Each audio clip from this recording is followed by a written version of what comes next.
Hi everybody, I'm JP Hague and I'm speaking to you from the west coast of Mauritius, and I'm joined today by a wonderful guest, Ross Coulthart, who is an independent investigative journalist, and he's most recently known for working in Australian news and current affairs programs such as 60 Minutes on Channel 9.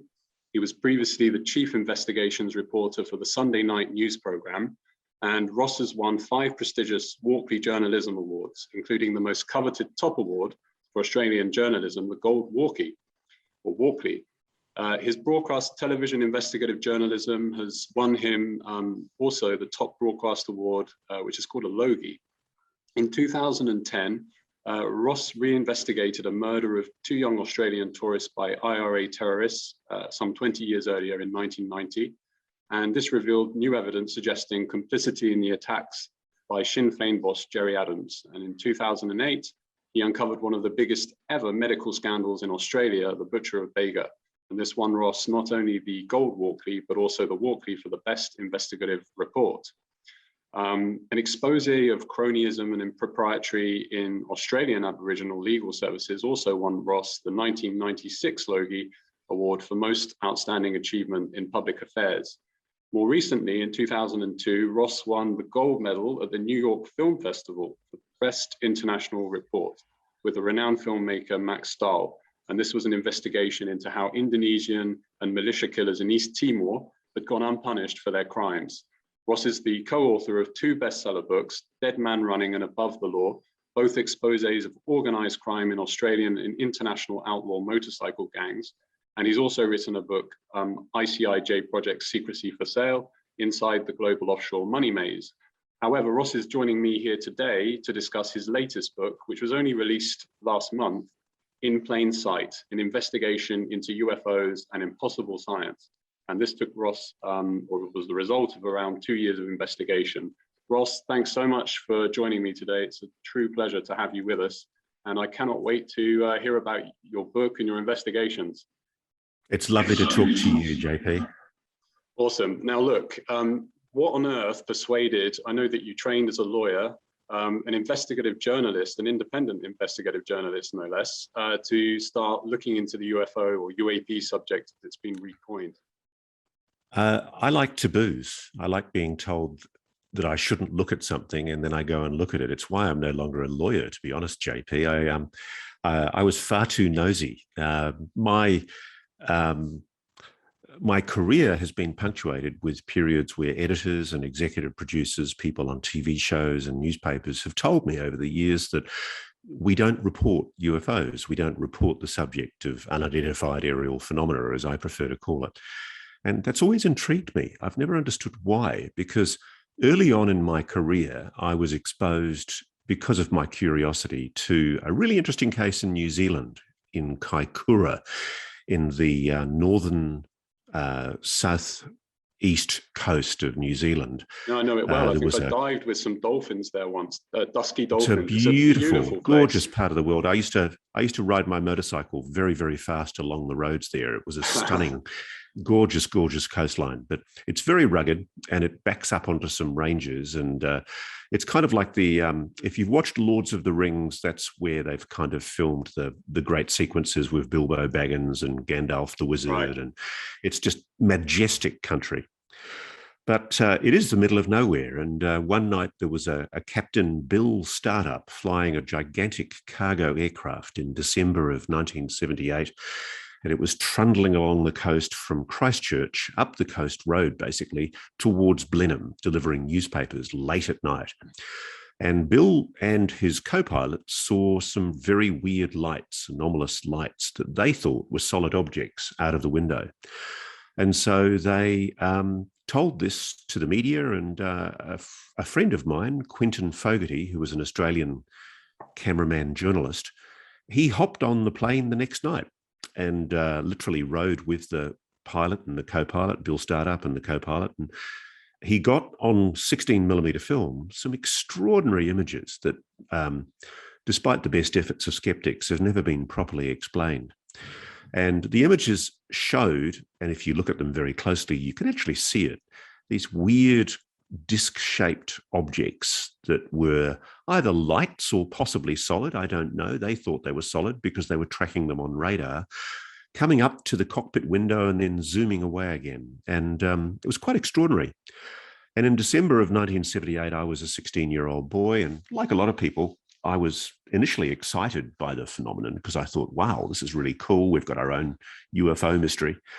You might remember there was that UFO TV series at the time with Commander Straker, and everybody was fascinated with the subject of malevolent aliens and UFOs. And just in the previous few months, there'd been the Valentich incident where a young man flying a plane had disappeared over Bass Strait, flying from Melbourne to Flinders Island in the middle of the Bass Strait between Melbourne and Tasmania. And it was a really intriguing UFO mystery because just before he disappeared in his light plane, he said, it's not a plane, it's not an aircraft. And he described this huge metallic lit object hovering above him.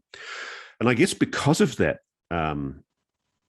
Valentich story, I kind of assumed, I was a natural skeptic, I suppose, back then, but I was a bit of a know-all, and I just dismissed the whole Kaikoura Lights episode and thought nothing much of it for a couple of years. And then a few years later, after I'd done my law degree, I was working for the New Zealand Herald newspaper in Auckland, in New Zealand. And I got the job of going up to interview the former Prime Minister, Robert Muldoon, who notoriously lived in a rundown beach house in the Christmas season. He was a real man of the people, total character, absolute character. And every year you'd send a journo up there to interview the former Prime Minister, and you'd get choice quotes from him about the topics of the day. And I think David Lange, our new Prime Minister at the time, was, for Robert Muldoon's tastes, appallingly left-wing. And so Lange was making all these rabid comments about the dangers of nuclear weapons and stopping the Americans from coming here with their nuclear-armed boats. And Muldoon loved putting the boot in. But in the course of the conversation, one of the things that we got involved in having a conversation about was Kaikoura, because I knew he'd been the Prime Minister at the time in 1978. And I asked him, I said, what was your feeling about Kaikoura? And the interesting thing was, I knew that the New Zealand Air Force, they'd put out a press release at the time in 78, basically saying that these lights were just reflections. Everybody was misidentifying reflections of squid boat lights off clouds. And if it wasn't that, it was the planet Venus. Either way, we were all left with the pretty comfortable impression as dutiful citizens that the explanation had been looked at by the Air Force, and they'd come up with this very reliable explanation that it was just the reflections of squid boat lights. And Muldoon, I can't go into a lot of the detail about what he told me, but he basically admitted to me on a background basis that he wasn't entirely comfortable with the explanation that the New Zealand public had been given, but that the Americans at the time were putting pressure on the New Zealand government to come up with a quick explanation that got the issue off the front page. And my ears pricked up. I was fascinated. Why were the Americans involved? What was America doing, telling our government what it should and shouldn't say about a UFO sighting? Yeah. And then as my time went on as a journalist, I came across a guy called John Cordy, who was the air traffic controller at Wellington Airport, which was way, way across Cook Strait on the bottom end of the North Island of New Zealand. But it had radar coverage of that top end of the South Island of New Zealand. And fortuitously, I met John. And one of the things that we'd been told in the Air Force investigation report was that the radar sets in Wellington were faulty that night. And, they were giving false readings. And I asked John about it. And John's still alive, and he's still as indignant today as he was back then. He just exploded. He just said, there is no way my radar set was faulty. We know what we saw. And he told me how Quentin Fogarty and indeed Dennis Grant, as it turned out, who was another illustrious political correspondent from Australia, Dennis and Quentin were describing the objects at the exact same time in their line of sight and the exact compass bearing that he was seeing them on his radar at 14,000 feet around this aircraft. And he said there was nothing wrong with my radar set. And it really struck me, I guess, early on in my career, I guess I was seeded with the curiosity, why why would a government tell lies? Why would somebody spin a lie about UFOs? And then I came to Australia after a short segue in your old neck of the woods, London, working as a lawyer. And I ended up working for the Sydney Morning Herald, and then I worked for the ABC, which was the public broadcaster, a bit like the BBC in the UK or the PBS in America. And the most prestigious public affairs show in Australia on ABC is Four Corners, which is a 1 hour long investigative public affairs show. And I was doing a story about the Air Force. I think it was young pilots were having a lot of crashes in their fighter aircraft. And the problem basically was they weren't getting enough training because the government back then was cutting costs and they weren't flying enough. And as a result, these poor young men, and indeed in some cases women, were having terrible accidents and in many cases dying. So the Air Force was desperate to put up the best possible show for me from public television to show that they were doing the right thing. And they were rushing me around the country and letting us film in different air bases. And one evening we found ourselves in the bar in the mess of a place called RAF Richmond in northwest Sydney. And the officers that I was with, they were very, very senior Air Force officers. We'd had a couple of beers and we steered the subject round to unidentified aerial phenomena, UFOs. And he actually said to me, one of them, he said, "Why don't you chaps look at UFOs?" And I said, "Well, because they're bullshit. They're just rubbish." I said, everybody knows that. And he went, "No, they're not." And then we had this weird series of exchanges with a number of pilots that were brought up to us in the course of the evening who just started telling us all their weird stories. Yeah. And I spoke to fighter pilots who'd had weird cylindrical or spherical objects, literally metallic objects, tracking pace with them in their fighter plane as they flew along in broad daylight. There was a P-3 Orion pilot who described both a daytime and a night flight where he'd had a similar object that came up out of the ocean and tracked his aircraft. And it made me realize that we weren't being told the whole story. These were credible military officers, people who'd trained, in some cases, for 10 years to get to where they were, people who were at a very high level in our Air Force.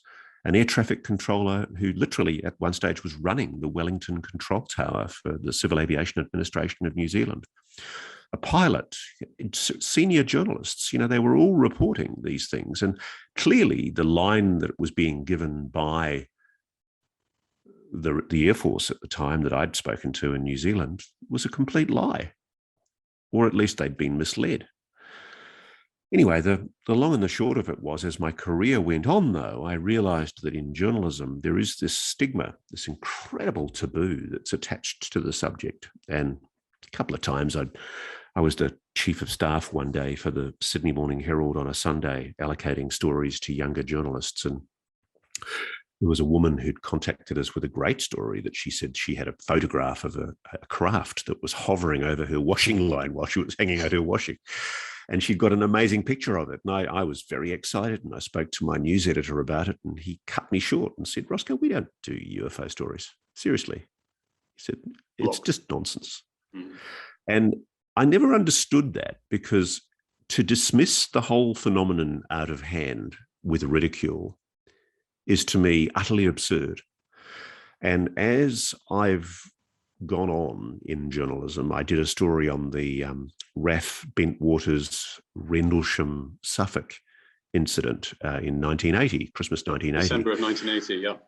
Yeah, and I interviewed Colonel Charles Holt, who was the very senior deputy base commander at Rendlesham Air Base when an anomalous object was seen by multiple people tracking through the nearby Rendlesham forest.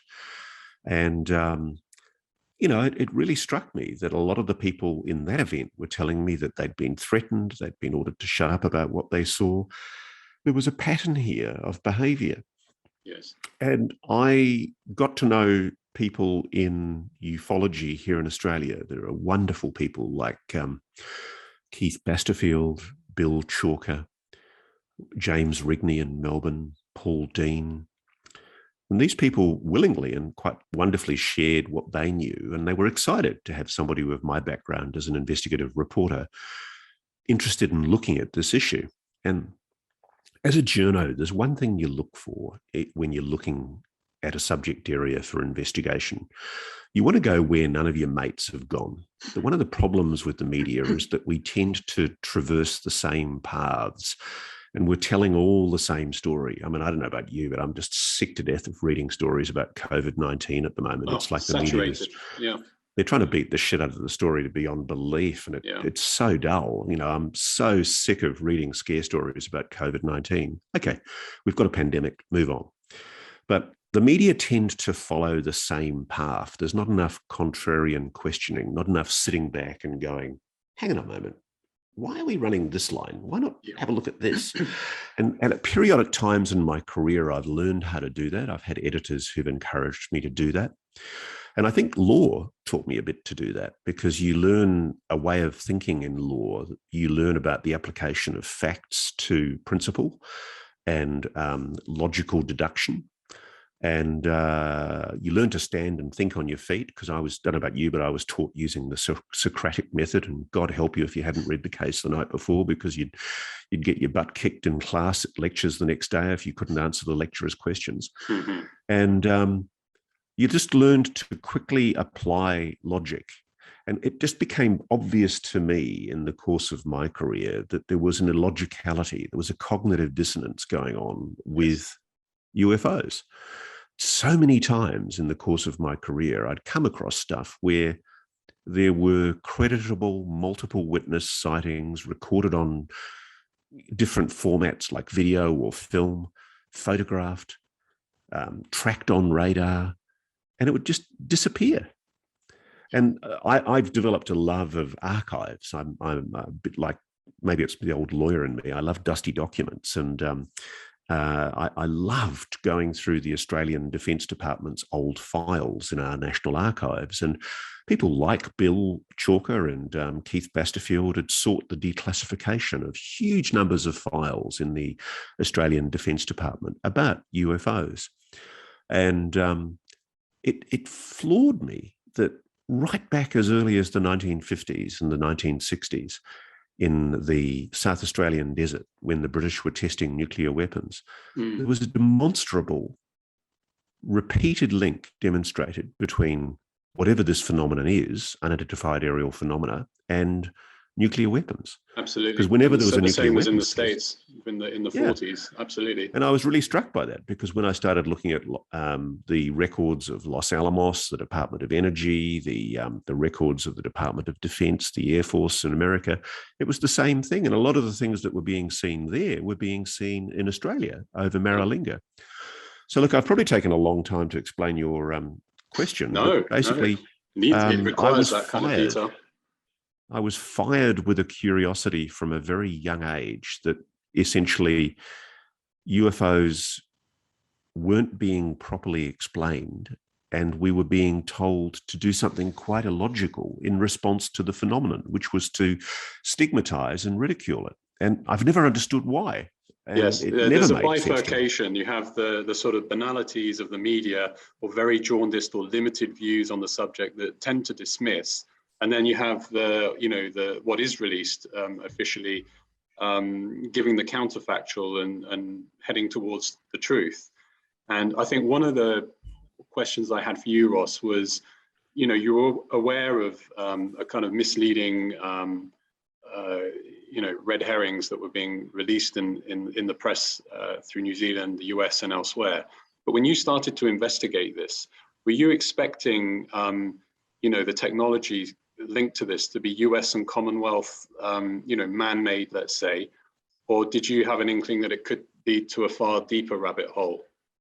Look, you'd be familiar with the term Occam's razor. The simplest explanation is always the one that you should default to. You should always look for the simplest explanation, the easiest explanation to explain a phenomenon. The greater the conspiracy, the more unlikely it is that it's ever going to happen. We have a saying in my line of work, which is always assume a fuck up before a conspiracy. It's such a rare thing. And so I guess I was always going to assume at the very beginning of my research, especially when I started researching my book about probably 3 years ago now, I was always assuming that what I was going to find was some kind of secret weapons program, because I've done stories in the past. I've done defense stories where I know, for example, that Australia was testing scramjet technology for hypersonic craft between America and Australia, and it was very, very secretive. And, I tried to crack a few yarns on that, and I could never get anywhere near it because they could see me coming.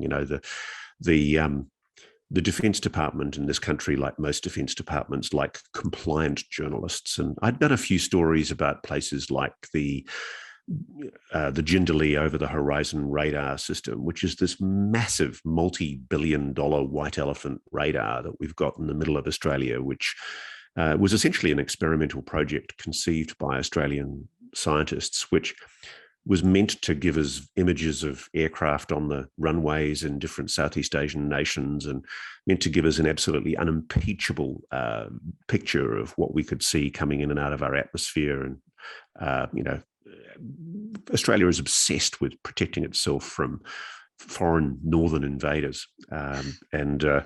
It's very interesting because what really struck me was I was expecting, because of my knowledge of the amount of work that we do with the Americans and the Brits, I was expecting to find out that there was secret testing of aerospace technology that's not being revealed. And there may well still be. It may actually be part of the explanation. I don't think it's the whole explanation.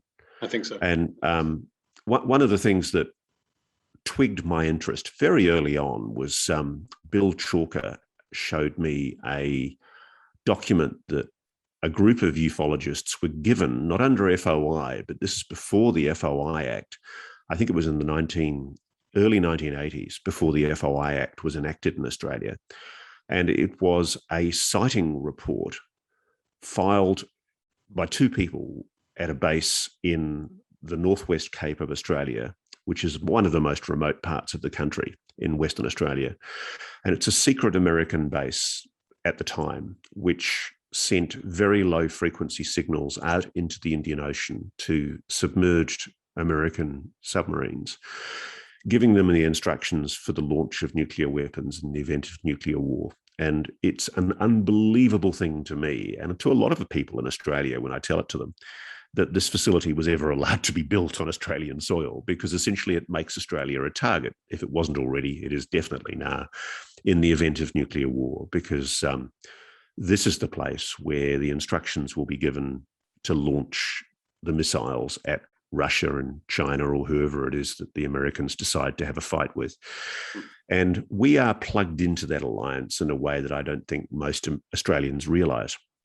And in October of 1973, the deputy base commander of the Harold E. Holt Naval Communications Station, as it's called, a guy called Lieutenant Commander Meyer, he basically reported to the Department of Air Force Intelligence in Australia that he had seen a black spherical object hovering over or near the base just on dusk.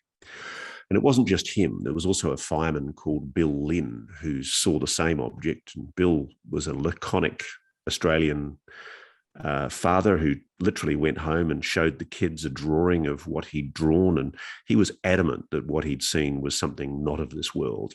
He thought he'd seen an alien spacecraft. And nobody has ever attempted from officialdom to explain what it was that they saw.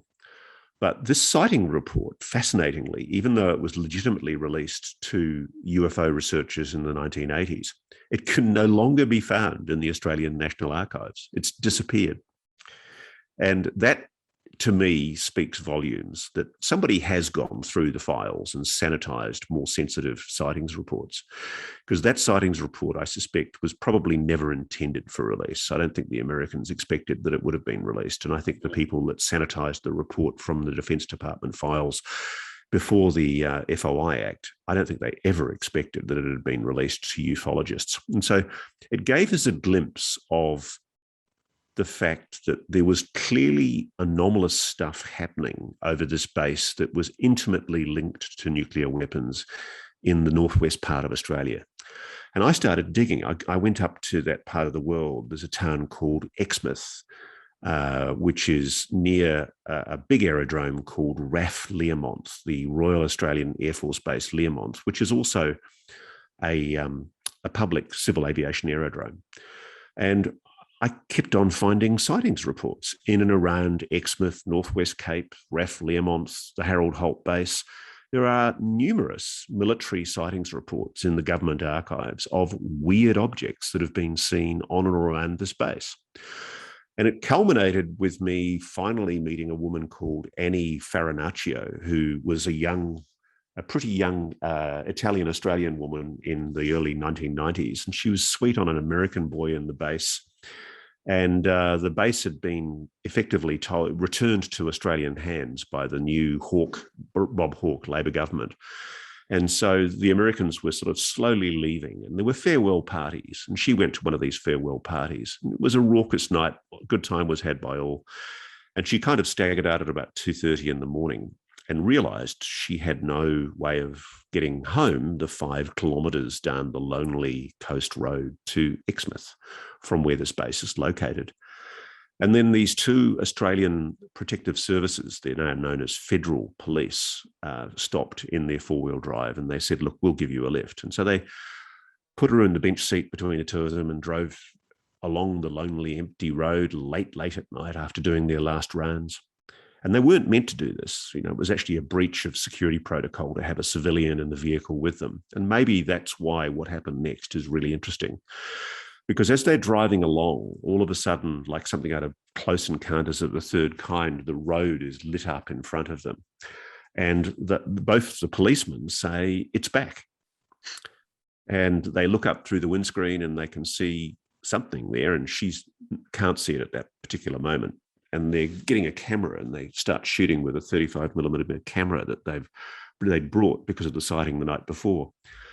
And then she demands to know what it is, and they pull her head forward and she looks up through the windscreen and almost screams in fright because there's this gigantic triangular craft with lights running down its spine and lights in each corner, hovering noiselessly above the vehicle as they're driving along at about 100 kilometres an hour. And then as she watches, it just goes pew, up to 1,000 feet at her estimation. And then in an instant, just drops down, and it's flying parallel with the vehicle, hovering and moving at 100 kilometres an hour, tracking them as they're driving along the road. And then it does the same thing again on the other side of the vehicle. And so this is clearly an intelligently controlled craft that is seeking to interact with this terrestrial 4-wheel drive. And everybody, I mean, the 2 policemen also are completely terrified. Everybody thinks this is an alien invasion or something. Nobody knows what it is. But she pleads to be dropped off at the edge of Exmouth. And they drop her off, and then she runs home, locks herself in her house. And they apparently drove back to go and take more photographs. And we know that they did, because the following 2 days later, she's approached by military police in her workplace who ask her to come with them. And she thinks that her friends who she'd had the party with are in trouble at the base, and she doesn't want her friends getting into trouble. So she agrees to go. It doesn't really cross her mind, unusually, that it's anything to do with this sighting, which I find quite interesting in itself, the fact that she's almost forgotten about the phenomenon by this stage. But she goes to the base and she's cracking jokes as they're driving along, saying, oh, I must really be in big trouble. And they're just ignoring her. They don't say anything to her. And it gets more and more grave and serious as she gets towards the gate. And normally you have to go through a huge security vetting process, but the car she's in is just waved straight through into what she knows is the top secret, very, very high security section of this Harold E. Holt Naval Communications Station. And then she's ushered into a building down a long corridor where there are guards, men with guns, and she's taken into a room, which is, again, very heavily guarded. And in the room, there are a large number of military brass, men in uniforms. There's only one person she recognizes, though, and that's the base commander, and he's sitting up the back. And she realizes that whoever all these people are, they've come from somewhere else, possibly from overseas. They're taking it that seriously. And in the middle of the room, there are these two Australian policemen looking very, very dejected and very, very hangdog. And it turns out that they've been interrogated ruthlessly for the previous 2 days. And they are terrified. And then she is badgered by an interrogator, basically asking her, what did you see? And she says, I saw a UFO, and I saw some kind of craft. And they try and tell her that she didn't. And she says, I did. And she's a very stubborn woman. I quite admire her for her stoicism. And she stands her ground. And she says, I'm not going to bloody say it was a weather balloon, because her family's launched weather balloons from Northwest Cape. Her family are a very, very respected family on the Northwest Cape. Her father was one of the original founders of the Exmouth township. And she's not going to be bullied into saying what something wasn't just because the Americans on the base want her to do. Yes. So in the end, they kind of give up. But what's really instructive to me at that point is, and this is why I do think it's plausible that in this 1991 period when this happened, if you put this into its historical context, let's assume for a moment that when George Knapp started running all his stories in Area 51 in the 80s, right through to the end of the 80s, he's running people like Bob Lazar making incredible allegations about back engineering flying saucers in hillsides in Area 51. All of a sudden, anybody with a camera is sitting off the runway in the Nevada test range trying to get a picture of whatever it was that the Americans are testing. Just maybe, the hunch I have no basis for this other than just putting together facts and having a look at what could plausibly explain them. Just maybe the Americans looked at a place on a map and just said, where else can we test our technology? And just maybe that was in that triangle of Exmouth, Northwest Cape. And if you look around for other bases, there's Diego Garcia right out in the middle of the Indian Ocean. Which is Mauritian territory. Is it Mauritian territory? It was excised by the British. There was a lot of pressure that the Kennedy and the Johnson administrations put on to the British to excise what was named the British Indian Ocean Territory, which carved out the Chagosian Islands, of which Diego Garcia forms a part, before and leading up to independence in 1968 in Mauritius. And it's still a highly contentious area or land that has gone before the UN, and the US and the UK. The UK owns the lands or the island legally or not, as things may transpire to be, and the US has the lease on the base, and it's highly contentious. And I do wonder, and I have looked into this rather carefully, whether this testing and interaction with let's call it exotic technology, is taking place in and around Diego Garcia. And what's interesting, Ross, is that you mentioned Exmouth, which is incredibly remote, and there's clearly a lot of things going on there. And the craft that you describe is often, there are descriptions of craft that have been seen here in Mauritius. It's on a perfect latitude, more or less, to Mauritius. And Diego Garcia is probably around midway between the two and slightly north of both countries. So, I see it as I see it as very instructive that the American response was not to investigate so much as to shut down public awareness of this issue. Absolutely, and it was a forlorn hope, really, because there was a sequel. Because once she got out of that weird interrogation, Annie called one of her cousins, who's another equally strong and colourful member of the family. And he'd long suspected that there was something dodgy going on at the base. Why were these Americans, having all these weird sightings of anomalous objects in and around the base area? It was the talk of the town, really. And when I got to know people, it turned out people had been seeing weird shit there for years. Anyway, he drove down from the Kimberleys, which was about a 10-hour drive, about 1,000-kilometre drive. But he drove down, and then she and he went and knocked on the door of one of the homes of one of the policemen that she'd been in the vehicle with. And the way it's told, the policeman opens the door, panics and goes, "Oh, Christ, what are you doing here? Come in, come in, come in." And he eventually reluctantly concedes that they did drive back to where they'd last seen the craft, and they'd seen it landing in the bush.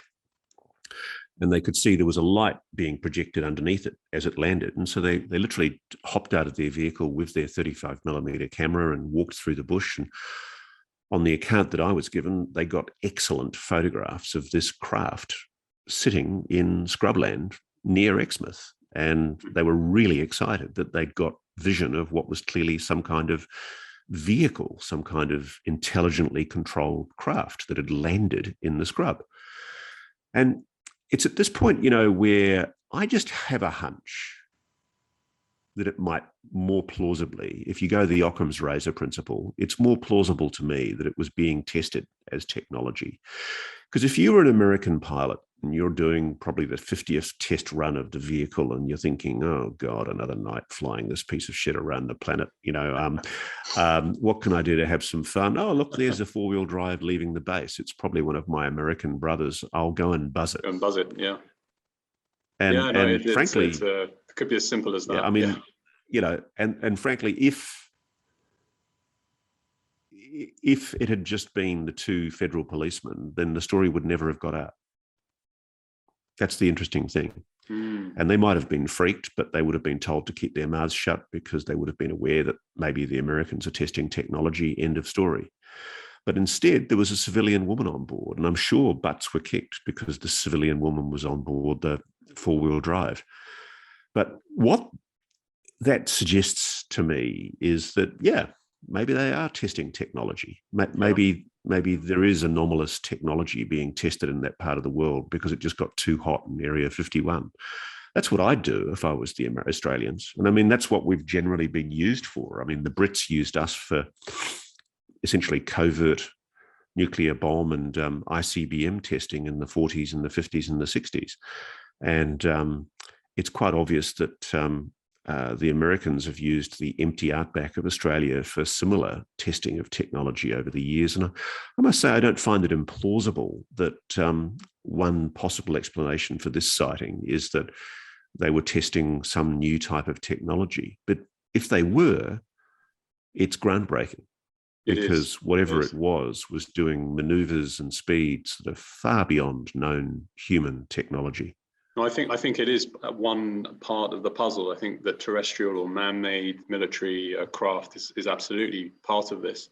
But there's also, from my investigations and personal experiences, there is this, I call it a multi-dimensional nature to some of the sightings, which are not nuts and bolts, craft that are maneuvering in conventional fashion. What's interesting, well, something I should mention, I had a friend over who's a witness alongside her adult children who, in the same period, it was February of 1994, had a craft that was just hovering over the ocean behind me after a cyclone that devastated the island and took out, the electrical network and whatnot. And this light was sitting over the ocean for a full day, and it around 7 p.m. of that evening, and I go into detail on this on George Knapp's Coast to Coast show. It rematerialized next to the house, and the long and short is that there were 5 beings inside the craft with, crania that were about 50% larger than ours, much more triangular in shape, all sorts of bizarre things that happened for several weeks after this sighting, and it was. And did they engage with the humans that they were with, or was there any attempt at communication? They were buzzing the house for days. There was a tenant in a cottage that couldn't be woken when she was panicking to wake him up because she didn't know what to do. And the son. So just stop for a moment. So somebody wouldn't wake up when they tried to wake them up? Exactly. Yeah, they were almost paralyzed. That's really interesting, because paralysis is a very common phenomenon. Yeah, Annie had an earlier experience involving a gigantic triangular craft that hovered over her family farm when she was a 13-year-old girl. And in that incident, she and her 13-year-old cousin that was with her, they'd gone out for a pee because it was an outside loo. Sure. And her cousin said, "Oh, please come with me. I'm going outside. It's a bit scary. Will you come with me while I go to the bathroom?" And And they went outside, and almost immediately they looked up and they realized that there was this gigantic, multiple football field sized on their account craft, a triangular object hovering overhead. And the way she tells it, they ran back inside and just pummeled their father on the chest in bed, trying to wake him up. And he wouldn't wake up. Yeah. And one of the big taboos was going into the workman's cottage, because he had workmen who stayed on the farm. And they were so panicked, they ran into the workman's cottage and tried to wake some of the workmen, but none of them would wake up either. Yeah. And the way Annie describes it, she and her 13-year-old cousin then climbed into a sleeping bag together to cuddle each other, just to reassure each other they were going to be safe. And then all of a sudden she realizes her cousin's not able to wake up either. You know, she's unconscious or asleep as well. Yeah, and then she watches as these orbs and blue lights, you know, come through the house. And she was completely freaked by the experience. Very similar. The light was just piercing through the walls of the house. The curtains were static. You know, they were traumatized. And what's interesting, Ross, is that some weeks afterwards, there were 10 individuals, all men, I believe, that purported to be journalists from Australia, that came to interview her and said that we're just, you know, 10 journalists on a case that they were never notified of, as far as we know. And were they Australian, the men? Mixed. I think there were US accents, Australian, I forget, you know, any others that she mentioned. I noted it down, but they claimed to be journalists. They said that they were going to do an article on it and they would publish it and share it with her. And she never heard back. Did she get their names? No, they were very secretive in protecting their identities. And I think that Australia is a massive hub for this activity, both you know, the human craft kind and beyond. Look, one story that won't go away is, I know there are claims that I've heard from multiple sources, and I just wish I could confirm it.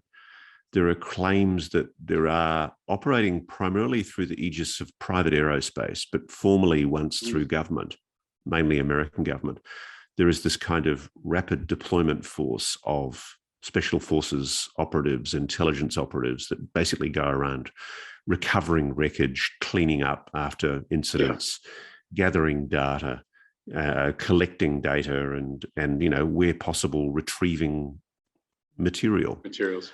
And it's interesting because it won't go away. There are people that I've met who purport to have been part of these organizations, and I don't know whether to take it seriously or not. I mean, it seems almost science fiction-y to even talk about it, but the threshold is thin. Yeah, I mean, there are definitely shadowy groups going around the world monitoring this phenomenon who don't like acknowledging their existence. I agree. I was going to ask you. It's quite chilling. It's quite amazing, isn't it? I mean, when you think about it, why would you keep?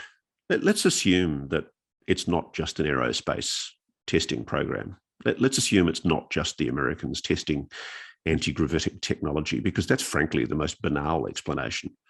I mean, the only other plausible explanation to me is either that it's another country on the planet that's got this technology, because it is a technology. We know for sure that there is this exotic technology that's doing incredible things far beyond known human aerospace technology. It's mind-blowing in its performance characteristics and speeds and maneuvers. And if it's not another nation, if it's not another private aerospace company that's doing secret tests, the only other explanation is that it's something that is not of human intelligence, that there's another intelligence operating this technology. Agreed. And I would say that here in Mauritius, there is a cover-up that's been silently operating in the background, because I mean, the contactee or witness to this case did touch base with the head of the meteorological organization here, and they did pick it up, but it was suppressed. He'd seen things along the coast himself. I mean, I saw with other witnesses an enormous object in October of 2013 moving here. It was a bright, burning, elliptical-like object that was like a sun just sitting in the sky over a place called Albion, which is Old English for England. just after I'd moved here, and I thought I was hallucinating. So I just went to bed early and woke up the next day, came downstairs and listened to the radio, because Mauritians love listening to the radio. And there were hundreds of reports flooding in, but there was nothing really published. There was just a short article claiming that this sighting was a SpaceX rocket re-entering Earth's atmosphere, or something along those lines. It was banal. I mean, it was nothing like. Could it have been a SpaceX rocket? No, I mean, this object was a solid, burning bright object like a sun. A space X rocket tends to leave a trail as it's re-entering. That's from what I can understand. And bizarrely, you know, the objects that you've described, these enormous football field type delta-shaped craft, which I've seen on one occasion and a witness has videoed here, that I have, and I have that footage. I'd love to see it. Yeah, well, we're definitely going to look at this together. He was actually pursuing this object along the coast that night, and I only met him, you know, a number of years later. And apparently, it sort of hovered over one of the sugarcane fields. I mean, sugarcane is one of the massive exports in Mauritius. Most of the island is sugarcane. And it just corroborated the sighting that I personally had, and others had phoned into this radio station later. But it was just a media kind of non-point, and it was. I just felt at the time it was bizarre, because there were so many witnesses. And you explain it to me, JP. Why would governments on this planet? Let's assume it's extraterrestrial. Why would they keep it quiet? Why would they keep it secret? That's what I don't understand. No, it's a good question. I've looked at this, and I think on a sort of let's call it within the constitutional mechanics of government. In other words, what's visible and known and you know, within the public sight. I think from their perspective, it's maintaining order and you know, avoiding panic, and you know, asking oneself, how do we adjust as a civilization in terms of the structures and belief systems that we have as a society globally? How can we really adapt to this? And it's just a worrying point. I think there's also a financial element in terms of what does this technology allow us to achieve in terms of you know, infinite or free energy, or cleaner energy, or transportation. There are interests that are seriously powerful that, you know, it does sound like a conspiracy, but it's an obvious one in terms of, if you're, you know, garnering huge profits from allowing people just to kind of live and stay warm and housed and all the rest of it, then, you know, it's going to be a problem if there's, say, for example, a technology that can be adapted and used by individuals at home for the rest of their lives without having to pay a cent. So, I mean, I think, you know, it's really funny. I was just thinking, as you were saying all this to me, I was just thinking about how, in my research, there came a time when I realized how deep down the rabbit burrow I'd gone. And I thought to myself, how can people just go to the beach? How can they just live their normal lives? How can they not be seized by the same fascination that I have with this conundrum, this mystery, and not make it their obsession? And the thing that fascinates me is we really do now have such a preponderance of evidence that we can state categorically that there is an anomaly, there is a phenomenon that is doing weird things, extraordinary things, far beyond known human technology. It's being tracked operating not only in our atmosphere, but also in outer space, underwater submerged objects. It's doing speeds, maneuvers, turns that are just impossible to our aerospace. G-forces of thousands, tens of thousands of G-forces, tens of thousands of kilometers an hour, impossible speeds.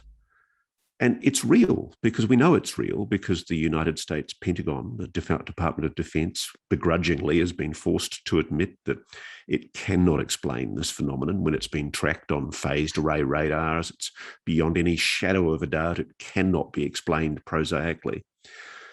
And I just wrestle with the fact that my fellow citizens just go about their normal lives, that the pandemic still dominates the newspapers. The Kim Kardashian bum still manages to fill substantial parts of tabloid television. And yet, to me, this is the central, most important mystery of our time. I totally it's agree. Going to the issue of it's going to the issue of whether or not we're alone in this universe. It's going to the issue of whether or not our governments actually tell us the truth about what's really going on. And I don't think they do. I mean, this is the thing I've been led to as a journalist, irrefutably. There is a cover-up going on. Yeah, if you look at the human mind and how we react to this, it says a lot about how easily manipulated the human mind is, and how strong conditionings are.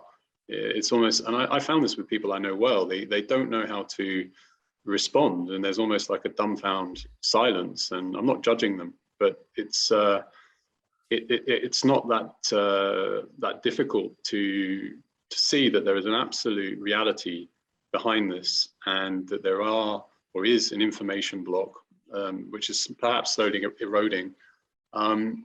And, you know, I mean, like yourself, I think that the Pentagon report that came out a couple of months ago is pathetic, but it's deliberate. It's a deliberate attempt to put out the idea of a false agnosticism. We're not really sure what it is. And we're only looking at what's happened in the last few years, of which, you know, a fraction of the cases are actually reliable. I think that's the most telling thing about the UAP task force investigation. I mean, I know for a fact that the people that instigated that inquiry, people like Lua Elizondo, they wanted a full investigation into all of the knowledge of the United States, going right back to Roswell incident in 1947 and earlier. Yeah. But there's been an attempt, I think, to try and constrain the narrative. I really do think that the fact that they started the UAP sightings, reports, investigations from the 2004 Nimitz incident, right? It's not a coincidence that all of the alleged craft recoveries, all of the more interesting encounter incidents have occurred prior to that date.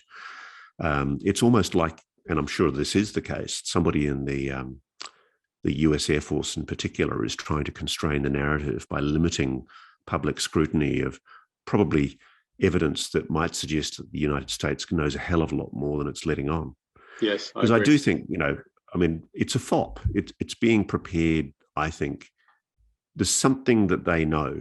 I was having a conversation the other night where another person I was talking to was suggesting to me that there is a deadline. There is a time limit on when they can maintain the truth embargo, and that eventually it's going to have to be revealed because something's going to happen that's going to force it to be revealed. Mm-hmm. And I certainly hope that's the case. I really do. Yeah, same. But, I get the feeling that whoever it is that's controlling the information flow is being dragged kicking and screaming down the stairs, that they don't want this out. And the hilarious thing is, and this is another moment for me when I was doing my research, when I just went, oh my God. And that was those WikiLeaks emails, the DNC WikiLeaks emails, where you could actually look into the email exchanges, the communications that were being had between the former chief of staff for President Obama and a former senior advisor for Bill Clinton, John Podesta, who at the time was working for Hilary Clinton as her election campaign manager in 2016, in the run-up to the November 2016 election, which I think everybody expected, frankly, she was going to win, including Trump. Yeah. And it's interesting because predicated on the assumption, I think, that Hillary Clinton was going to be a disclosure president. She'd made no secret about the fact that she was going to force open the files. She was going to go to do what her husband, Bill, had failed to do and force acknowledgement of whatever the secret is that's being kept. They've made no secret of the fact that they were constrained from revealing what they knew. I think a lot of people in the Pentagon decided that it was better to be on the front foot than on the back foot. And that's why, apparently in those emails, they show a very clear exchange of communications between John Podesta and senior generals in the Air Force who were clearly contemplating disclosure. who were clearly talking about revealing something about UFOs. Yeah, it was fascinating. A guy I from remember when that Lockheed came Martin out. Skunk Works. Yeah. It's breathtaking. Yeah, tell us a And I little mean, bit about that, Ross, the sort of interaction between Podesta and, yeah, well, I for mean, example, one of these generals, John, Neil McCaslin, who's interesting. John Podesta, I should put in context that John Podesta had previously expressed his, when he resigned from the Obama White House, he expressed as one of his big regrets that he hadn't been able to compel the release of the UFO files that he wanted released.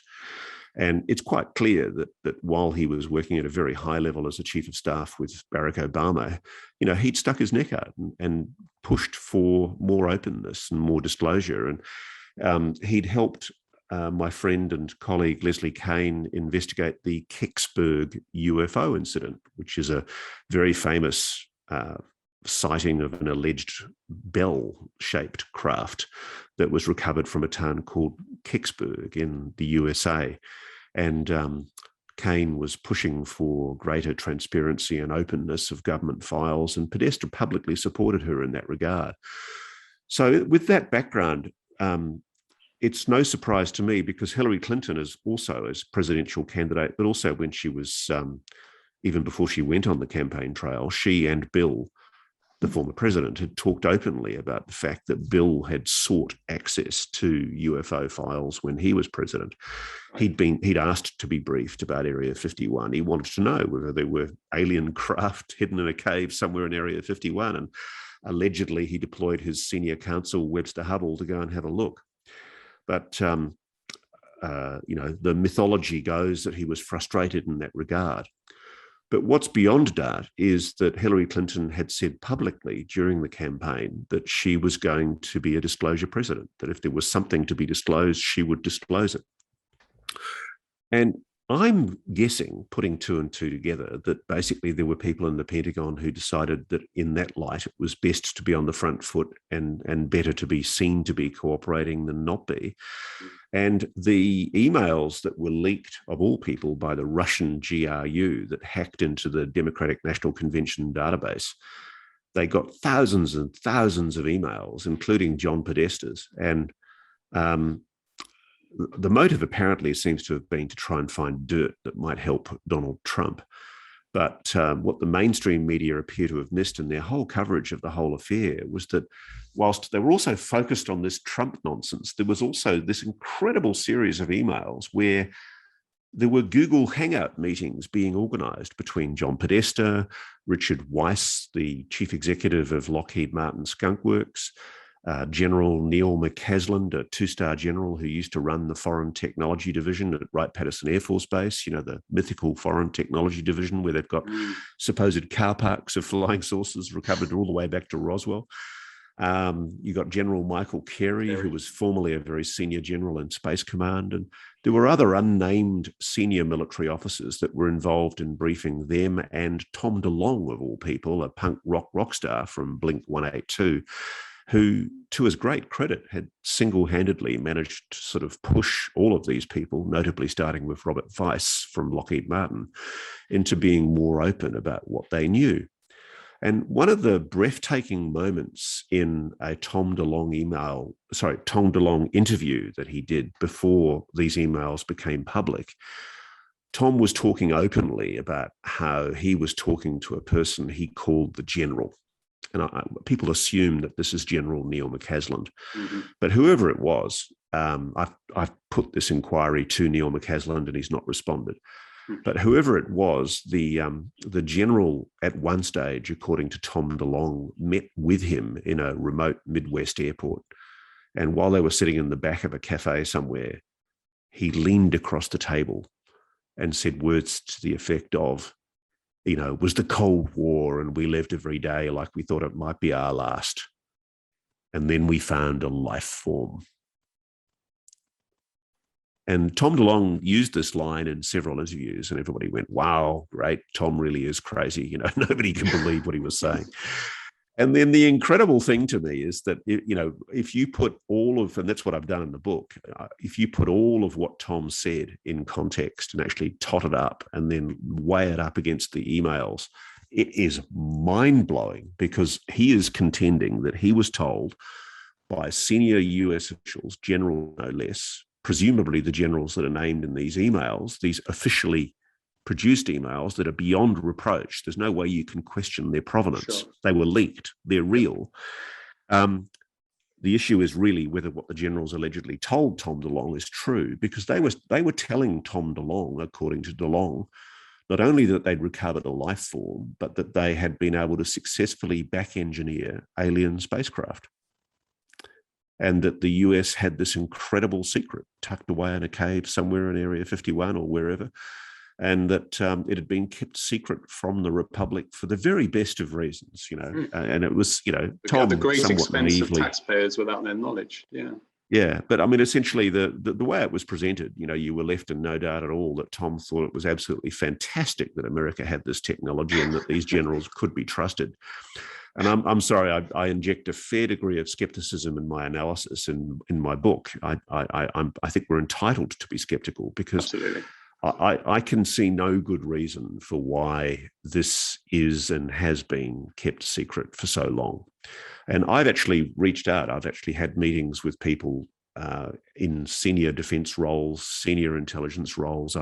As a journalist, you can do this. You can ask for briefings with military officials. And I've had off-the-record chats, background not for attribution chats with very, very senior former and serving officials, both in my government, in the American government, and in the British government.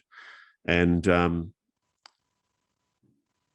I'm in no doubt whatsoever that the United States is lying through its teeth in the UAP task force report when it gives the public the implicit impression that it doesn't know anything about this phenomenon. Totally. It knows a lot about this phenomenon. I suspect there are rooms full of information about this phenomenon. And I don't know what they're seeking to achieve by playing this silly game with the American and indeed the international public. That they've covered it up for so long. I have a suspicion that really the reason why they don't want to reveal it in its entirety is because to do so would be to admit that they had lied and deceived and used probably criminal behavior to conceal this incredible secret. Yeah, with these special access projects that were deliberately put out of the remit of government and the books. And to what extent may have they, lost control of this? And as Richard Dolan coined, it became a so-called runaway civilization in their own right.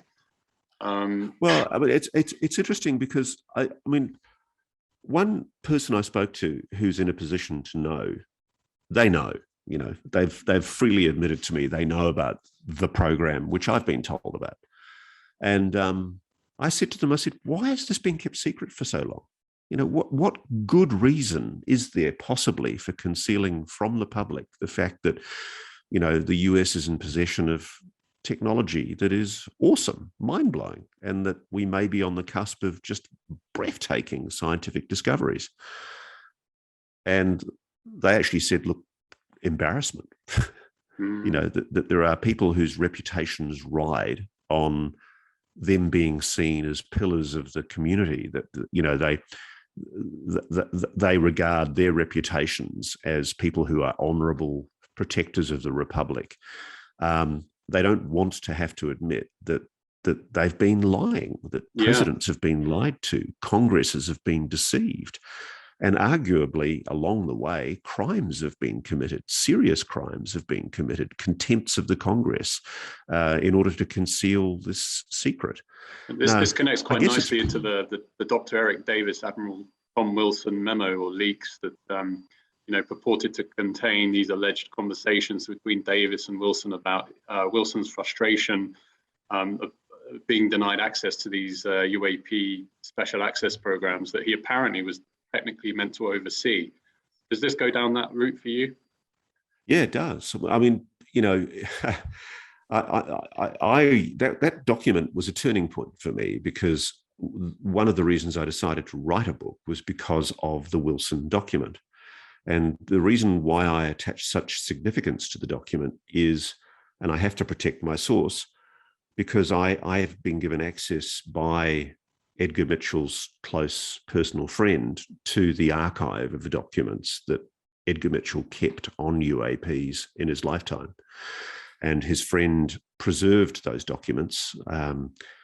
And one of the documents was the Admiral Wilson document, which I am in absolutely no doubt whatsoever was provided by Dr. Hal Puthoff from Robert Bigelow's NIDS, the National Institute of Discovery Science.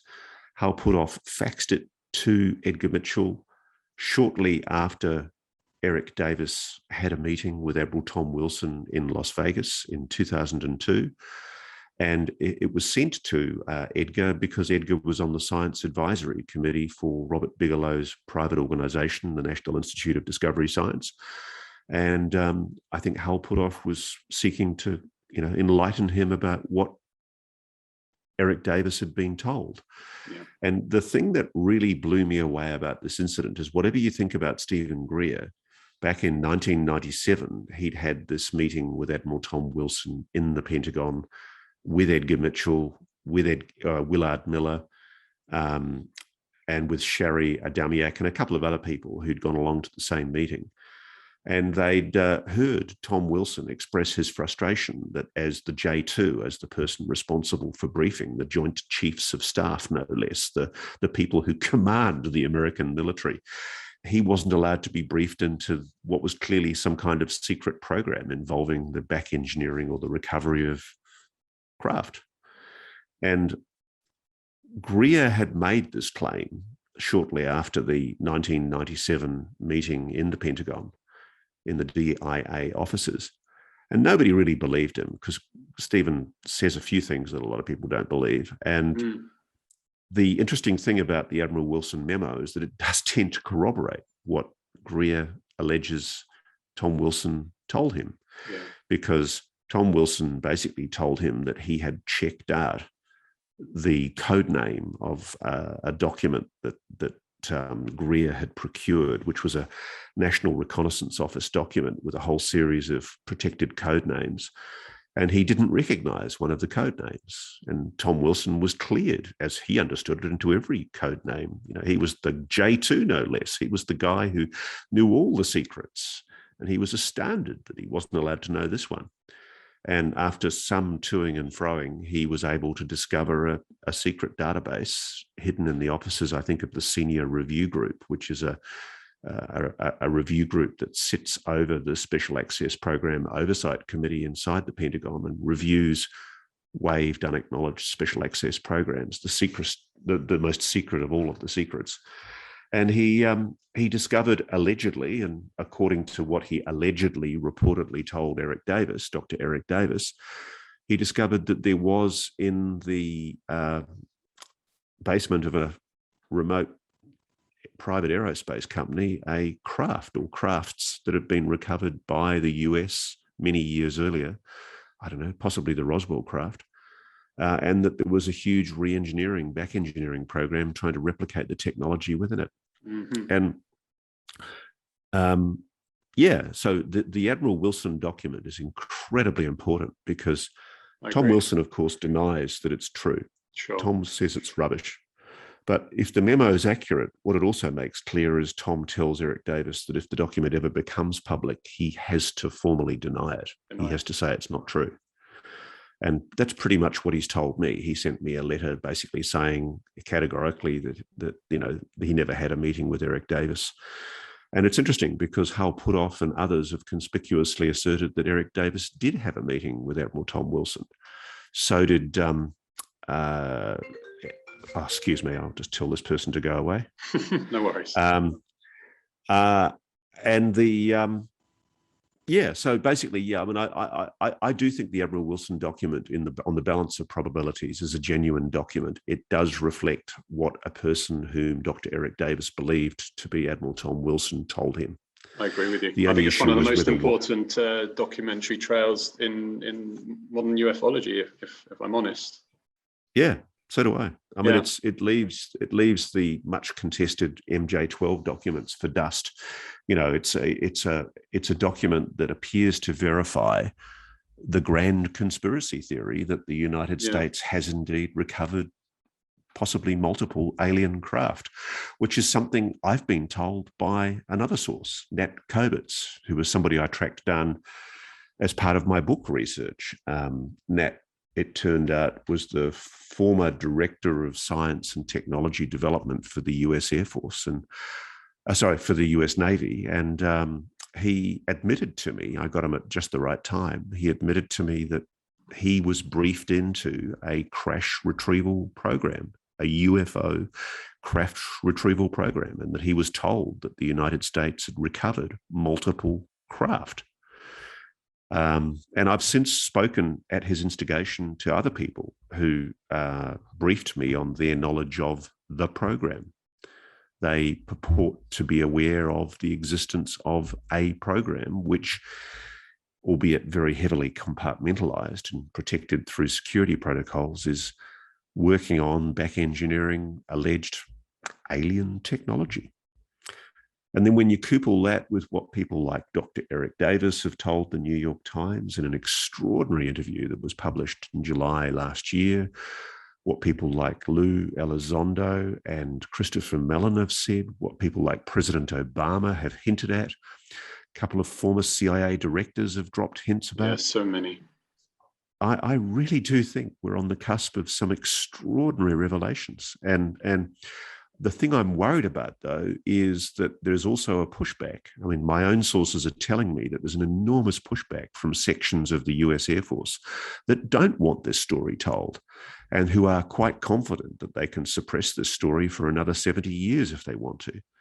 And I think they can, because there is what you and I discussed at the very beginning of this conversation, this incredible lack of interest in the public domain. I just don't get the way the public have this lackadaisical attitude to the fact that, you know, we have now on the record admissions made by the US government officially, that there are indeed things called UFOs. They are real. Yeah, I recently did a sort of a dichotomy on a French report that came out in '99 and was presented to the French Prime Minister Lionel Jospin, and it was 116 pages in length, and it was intellectually. Is that the committee report? It was, and you know, you and I know about it because we study it in depth, but a lot of people don't, and it's so honest and pragmatic about this reality, and that it isn't threat-based, which is what this whole, you know, Pentagon report is predicated upon. So it's unbelievable, and there was so little news coverage given. If I can, I want to come some of the way though towards why people like Lou Elizondo and Chris Mellon use the word threat, because I don't think they're talking about threat in the sense of, you know, evil aliens. I really don't, and that's what Stephen Greer constantly suggests, that you know they're faking an alien invasion, or that, you know, that they might try and fake an alien invasion. I think they're using the word threat in the simple sense of anything that threatens American military dominance. I mean, the whole principles of American military doctrine since World War II have been dominance, hegemony, and the idea that, you know, the only way to intimidate your adversaries from launching attacks on you preemptively is to give them the impression that they will be absolutely destroyed, overwhelmingly destroyed if they try that. And so there's been this predominance of American technology, and we've been the happy beneficiaries of that in a remarkably cold war, which thankfully never got hot. And, you know, I guess I can understand why anybody in the Pentagon would use the word threat to describe a technology that isn't theirs, that is kicking the butts of the F-22 or the F-35 or any of their scramjet technology.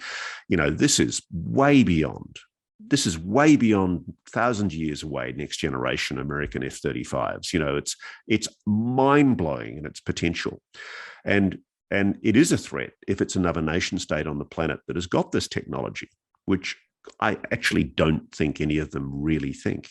No. I think that privately, I think that they think that it's an intelligence that's not human.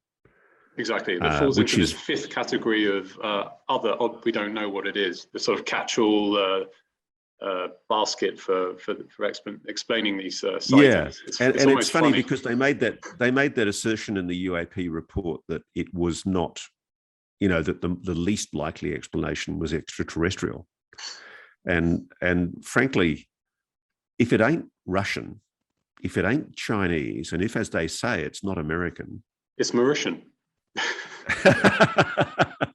Come on, JP, own up. I mean, the bottom line is, I mean, what is the other explanation? I mean, could it be the Thunderbirds? You know, like, is there a private aerospace company that's basically created this technology in absolute secrecy that we don't know about? I suppose that's possible. But if it's not any of those, the only other alternative is another intelligence of life form that is basically doing this and bringing this technology.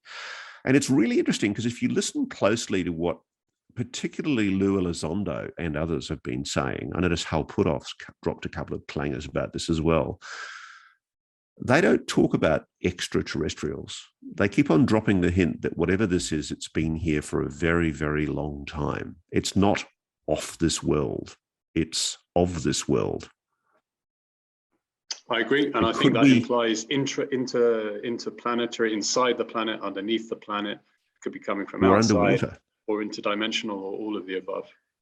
Well, underwater. I mean, one of the things, and I'd be really interested to know what your friends in Mauritius have seen, because a hell of a lot of fishermen here in Australia have seen cylindrical tic-tac style objects without my prompting. They've described cylindrical glowing orb-like objects hitting the ocean, causing very little ripple, and then going underwater and being seen to move under the water. Yeah, very similar.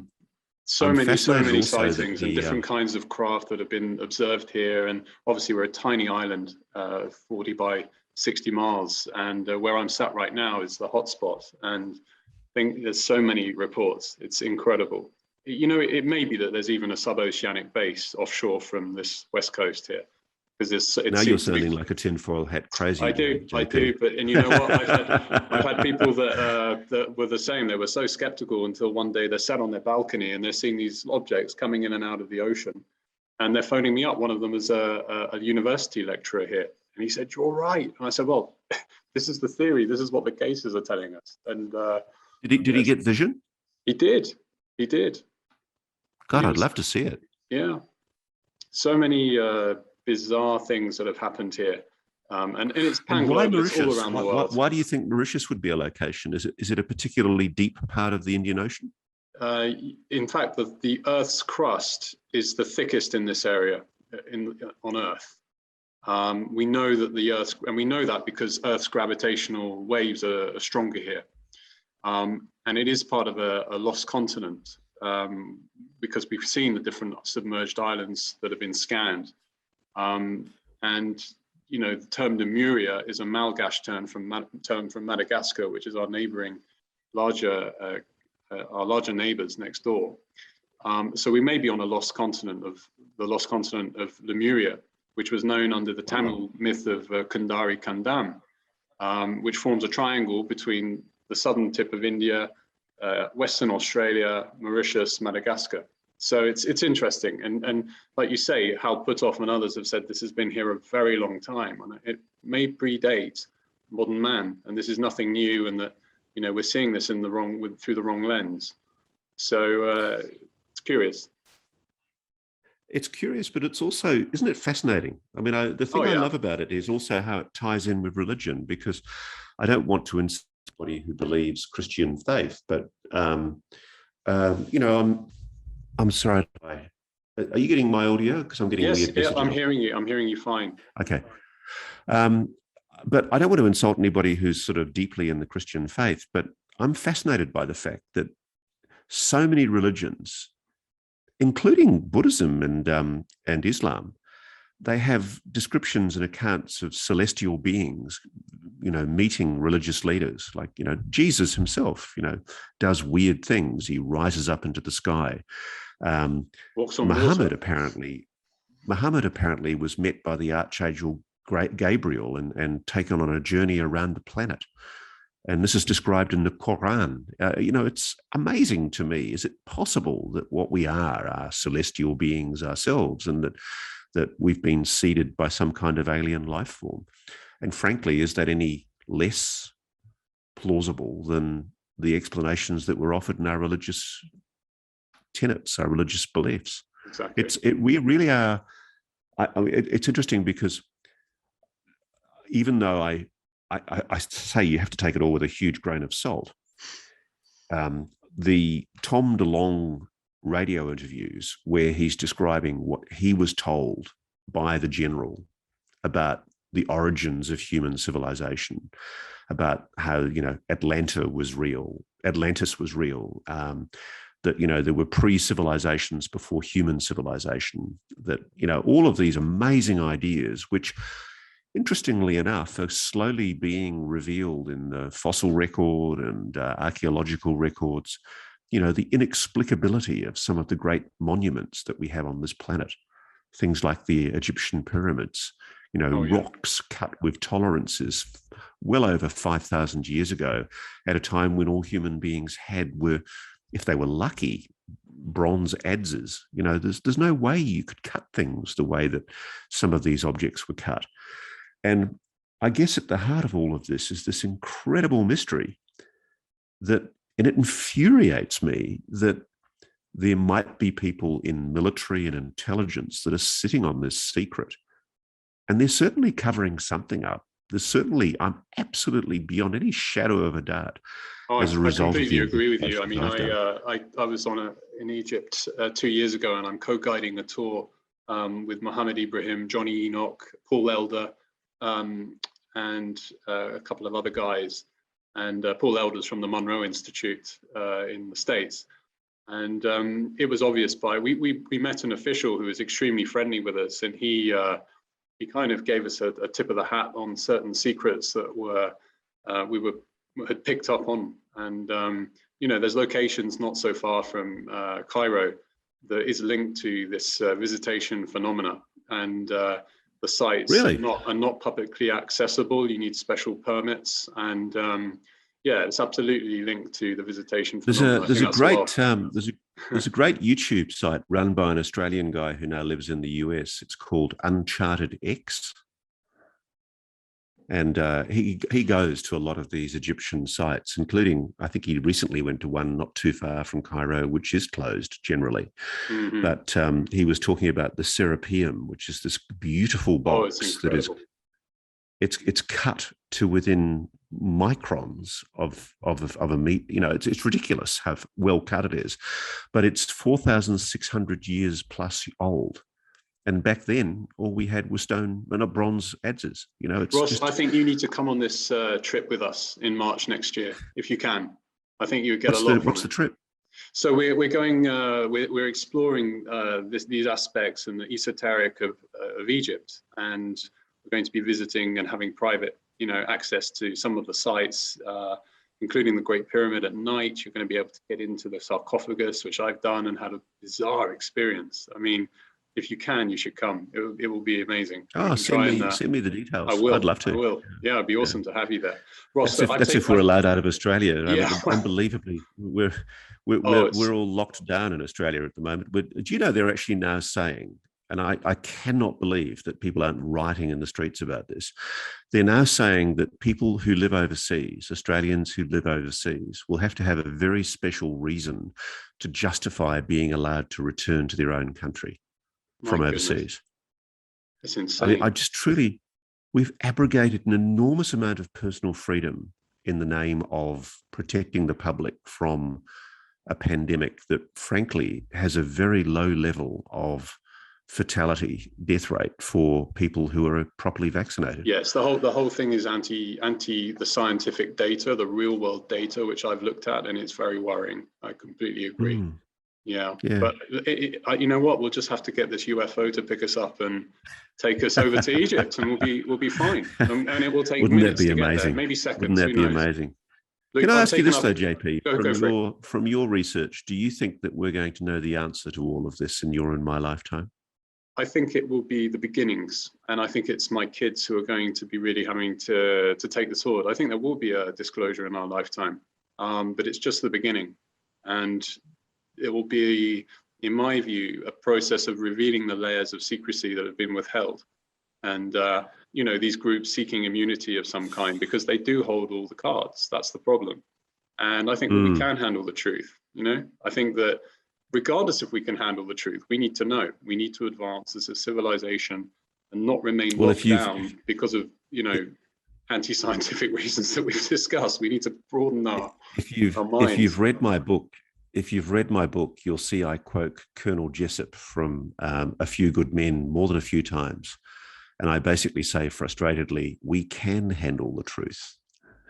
We really can. And I mean, I think the public is ready for it. And the thing that really strikes me is the dinner party quotient. You know, in the past, when I'd talked about UFOs at dinner parties, say 20 years ago, people would just giggle and change the subject. Now there's a real willingness to actually listen. And I think also because, not being arrogant, but because somebody like me who has a good reputation for digging facts up and assessing evidence, the fact that I'm taking it seriously means that people are prepared to listen. And it fascinates me because I've never seen before such a fruitful load for inquiry. It really is an area where journalism really should be directing itself, because the public is fascinated too. And there's a wisdom of the crowd that, you know, I had a bit of trouble persuading my publisher, HarperCollins, that it was worth doing a book on UFOs. Now they're really excited because the book's doing really well. It's fantastic. My documentary, my documentary that I originally only made for Australian viewing, the UFO phenomenon, it's being released internationally on YouTube on Monday. Wonderful. And so anybody who wants can go to my Twitter feed and have a look to see the link to be able to watch this documentary for free on YouTube. And that documentary has just been mind-blowing in the response that it's generated. There is a real rapacious hunger for this stuff out there. Yeah. People are interested, and they don't care that the mainstream media is not giving it to them. They want it. And that's why programs like yours, that's why so much social media now is directed at this subject matter, because there's a recognized need that the public feel is not being fulfilled by mainstream media, because frankly, it's allowed itself to be deluded. It's allowed itself to be disinformed and misled. And I'm really excited because to me, it's virgin territory for investigation. It's well worth a dig. Well, I think we all owe you a great deal of thanks, and you know, this is amazing to have someone of your caliber and repute to actually get involved with this and take it seriously, and it just creates a positive snowball effect. And the book is well. I hope so. I mean, I encourage everybody to read this. I'm gratified by the level of response I've got. Yeah. So, In Plain Sight: An Investigation into UFOs and Impossible Science has just come out. Please, everybody, download it, buy it, read this book. It's been thoroughly investigated, and Ross has had amazing access to military sources and government sources, and the anecdotes are incredible. And you know, it's absolutely relevant. It's a worldwide phenomenon. It doesn't just apply to the States or Australia or Mauritius. And we need to educate ourselves. And this is a very important book. And I will be sharing the links to the documentary. And I just want to thank you, Ross. There's so much more that I wanted to talk about, and we'll do it another time, about the, you know, Australia, the Westall case, Pine Gap in Alice Springs. I mean, there's so much to discuss, but I think let's give you a break. I know you've worked very hard in recent weeks. You've done a book tour, signing tour around Australia. I mean, it's fantastic, and you know, enjoy every minute. Have your vitamins and minerals and gin and tonic at the ready, like I said before.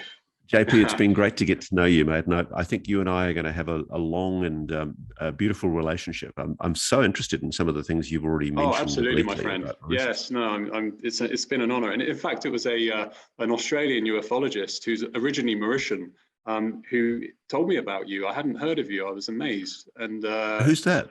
His name is Bruno Lamarck. And I don't know him. Yeah, he's a member of MUFON and has couple of good forums. So he shared. Is he based in Australia? He's in Australia. I can put you guys in touch. Oh, can you put him in touch with me? I'd love to meet him. Yeah. Sure, no problem. But one of the gratifying things about this is this community of intelligent, like-minded people who have a similar obsession to mine. I just thought I was crazy for a while. You know, it's weird, and it's been very, very gratifying getting to meet some really nice people who are similarly intrigued by the science. And it is a science. I mean, the thing about it, there's so much factual information out there. If you bother to look, there's so much factual information to back it. That's right. That's right. We have to think and investigate for ourselves and find the information, because it's not going to be served on a dish by our friends in the conventional media. Ross, thank you so much. Thank you. It's a real pleasure, JP. Real pleasure. Speak to you soon. All the best, mate.